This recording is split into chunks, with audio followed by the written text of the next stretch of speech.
अभी आपको ये बताएं कि रहनुमा तहरीक इंसाफ फवाद चौधरी की जानिब से ट्वीट किया गया है। आटा महंगा होने के बाद अब घी की कीमत में 130 रुपए इजाफा हो गया। ये सब पिछले 2 हफ्तों में हुआ है। फवाद चौधरी की जानिब से ट्वीट में ये बताया गया, रमजान से पहले किचन आइटम्स में इंतहा की महंगाई, अमन व अमान तबाह, लोग क्यों घर में बैठे हैं। फवाद चौधरी ने अपने ट्वीट में ये सब उठाया है। रहनुमा तहरीक इंसाफ फवाद चौधरी के ट्वीट के हवाले से आपको आगाह कर रहे हैं। महंगाई के बारे में उनका ये कहना है कि आटा महंगा होने के बाद अब घी की कीमत में 130 रुपए इजाफा हो गया है। ये सब पिछले 2 हफ्तों में हुआ है।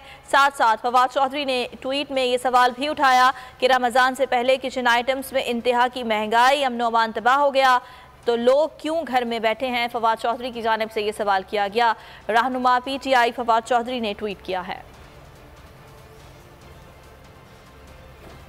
अभी आपको ये बताएं कि शाम के ज़लज़ला मुतासरीन के लिए 20 रुकनी